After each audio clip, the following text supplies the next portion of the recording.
Ha igaz az, amit mondtál erről, hogy a gyerekek milyen nehezen tudnak, akkor a közösséget hogyan épített? Tehát azt már értettem, hogy az egyik módja, de hogyan lehet még a közösséget? Tehát milyen eszköze van egy edzőnek, hiszen végül is van ugye egy héten kétszer másfél óra, vagy háromszor másfél óra? Hogyan építed a közösséget ahhoz, hogy ez egy valóban összetartó, hiszen többet vannak a gyerekek mondjuk az óvodában, vagy az iskolában? Nagyon egyszerű csapatjátékokkal. És az arra készteti is őket, hogy egymást segítsék, jobban megismerik egymást, és szerintem ebben van az erő, hogyha ők összetartanak. Egymásra vannak utalva. Főleg egy csapatjátékban meg igen, egymásra vannak utalva. Azon kívül mindig erőltetem, ha versenyre megyünk, akkor lehet, hogy az egyik gyerekem mondjuk 10 órakor versenyez, a másik 3-kor, nem érdekel, jöjjenek ki és szurkoljanak. És várják meg egymást? Együtt. Igen. Meddig szeretnéd csinálni? Hogy érzed? Nem, meddig lehet? És meddig lehet szerinted? Hát mivel egy életforma szerintem, amíg meg nem halok.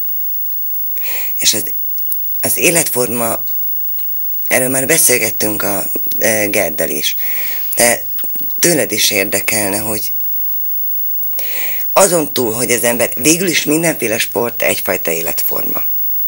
Meg tudnám mondani, hogy miben különbözik a karate, mint életforma mondjuk nem tudom, bármely más sport életformától? Mit adott neked a karate azon túl, hogy erő, verseny, mert az erőt, a versenyt, az edzettséget majdnem minden adja.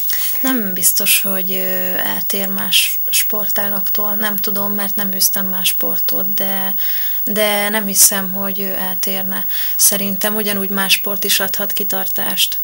Tehát én ezt másra gondolom. Nem gondolod, hogy ez a... Nem hiszem, hogy eltérne a karate mondjuk a futástól. De a futás rész az edzésnek a karatén például. Hát inkább talán az, hogy a küzdősportokban kontaktust teremt ugye két ember, sőt, veri egymást szó szerint.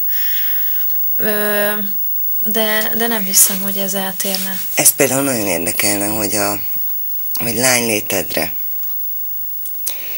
Mert jó, tehát nem akarok se feminista lenni, se konzervatív, egyik se vagyok, azt gondolom, de valahogy a lányokról, ha verekszenek, akkor az olyan, tehát hogy neked soha nem okozott problémát az, hogy megütni mást. És most tök mindegy, hogy a más az egy lány, vagy egy bokszsák. De maga az ütés, vagy maga az agresszió. Nem, tehát nem, ez egyáltalán nem, szó sincsen agresszióról. Mert főleg a karatéban, tehát én mindig azt mondom, hogy nagyot ütni mindenki tud. De a karate nem erről szól, hogy nagyot kell ütni, hanem pontosan, hogy az ütés pontosan, tökéletesen legyen kivitelezve, megfelelő erővel, megfelelő gyorsasággal, és ugye az utolsó pillanatban nálunk ugye szemi kontakt van, tehát nem érinthetjük meg a másik arcát, ezért meg kell állítani az ütést, ami sokkal nehezebb.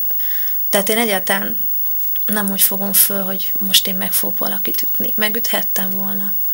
Olyan érdekes, ismerek valakit, aki nagyon csodálja a karatésokat, és magát a karatét, és azt mondja, egyszerűen oda van attól, amikor például több karatés egyszerre csinál mozdulatokat, lenyűgöző a látvány. Az, hogy erősödik, az fontos lenne neki.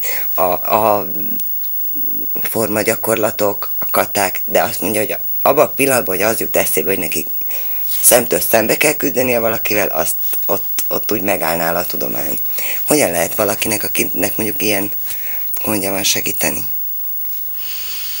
Szerintem játékosan, nem tudom, hogy mennyi idős ez az ismerősöd, de biztos vannak olyan játékok, ahol lehet, hogy magától csak a kontaktustól fér, hogy másik emberhez hozzá kell érnie.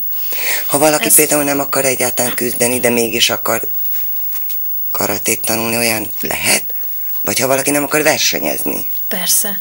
Hát olyan nagyon sok ember van, aki csak hobbiból csinálja. De mondjuk én még olyannal nem találkoztam, aki ellene lenne a küzdelemnek, mert azért a karate, tehát ugye alapja a küzdelem. Lehet egyáltalán hobbiból csinálni? Persze. Hát én mióta nem versenyzem, azóta hobbiból csinálom. Mondjuk ez a legnehezebb része, hogyha valaki valamilyen szinten profi sportoló, ugye, mert hogy válogatott voltam, tehát ez a legnehezebb része, hogy ne álljon le utána, hanem maradjon meg hobbi sportolónak. Ez nagyon nehéz, ugye, mert végül is valahol a tekintélyemet az eredményeimmel értem el, és miután ez nincsenek versenyeredményeim, így az embert egy kicsit úgy elfelejtik, tehát úgy porosodni hagyják. De azért azok az eredmények megvannak, tehát... Persze, megvannak. Az veretlenül hagytad ott például a magyar bajnokságot. Igen. Akkor el lehet mondani, a boxolóknál ez milyen nagy szó, hogy veretlenül vonult vissza, nem? Igen, de nem hiszem, hogy megmaradt hobbi szinten azért egy boxoló, főleg nem. Azon gondolkodom itt közben, mert annyira még mindig a nőiség körül és a nő és a karate körül, akiket együtt edzettél, lányok, azokat jóba voltatok? Tehát mint lányok, mert ugye azt tudjuk, hogy a fiú társaság egészen más, mint a lánytársaság. Értem, mire gondolsz. Nekem nagyon sok edzőtársnőm, végül is 6 éves korunk óta együtt vagyunk, tehát én 20 éves sportolok, azért 20 év alatt kialakult közöttünk olyan kapcsolat, hogy tudjuk minden, tehát a más mozdulatát, egymás mozdulatait ismerjük, és nem, tehát nem voltak nézeteltérések, de úgy érzem, hogy ezek kikupálódtak, és nincsenek. Azért érdekelne, mert nekem egy kézilabda edző például mondta, hogy akkor adta föl a női kézilabda csapat edzését, mert edzett egy női csapatot is, amikor az egyik legfontosabb tétmérkőzésen a lányok a kispadon arról beszéltek, hogy hol lehet kapni piros cipőt. Én mint nő, ezt abszolút megértem, mert szerintem egyrészt a nő ugye 1000 felé tud figyelni, akkor is mindent tökéletesen megcsinál, legyek én nő soviniszta, soviniszta, úgyis annyi van. De a karatéban az edzőnek volt valaha problémája azzal, hogy ti lányok, vagy hogy ti lányok máshogy működtök, vagy hogy várt el olyasmit, amit mondjuk egyszerűen képtelen volt megérteni, hogy... Persze. Hát abban kiindulva, hogy ő férfi, persze nem ért meg minket nagyon sok szempontból. Nem szoktunk piros cipőkről beszélgetni edzésen. Akkor lilasáról, valami? Edzésen nem. Tehát mondjuk nálunk lehet, hogy az öltözőben igen, de ezt ő nem tudja. Igen, ez egy kicsit más, mint igen. A kispad. 20 éves vagy. Akikkel együtt edzettél, vagy dolgoztál, azok közül úgy tudom, hogy már van, akinek van gyereke. Hogy tervezed? Hogy érzed? Most már mögötted egy nagyon szép sportolói múlt. Hát az edzésködést, és az, hogy én edzek, az biztos, hogy nem szeretném abba hagyni. Most éppen külföldre készülök, ott se szeretném feladni, tehát ott is biztos, hogy fogok karatézni. Távolabbra nem tekintek. Jó messzire mész, ha jól tudom, Afrikába. Igen. Ott hogy fogsz karatézni? Tehát ezt úgy gondolod, megoldom. Hogy te egyedül Persze. meg tudod magadnak? Igen. És lesz is annyi önfegyelmed, úgy érzed? érzed? Megkaptam a karatétól, 20 év alatt megtanultam, igen. Megtanultam saját magam edzeni is, és tudom, hogy úgy is fog annyira hiányozni, hogy meg fogom oldani, időt fogok rászakítani. Az úgy látszik, ez visszatérő motivum, mert a Gerd éppen azt mondta el az elején, hogy már alig várja a nyári szünetet, és 3 nap után nem bírja tovább, igen. És valamit igen. Csinál.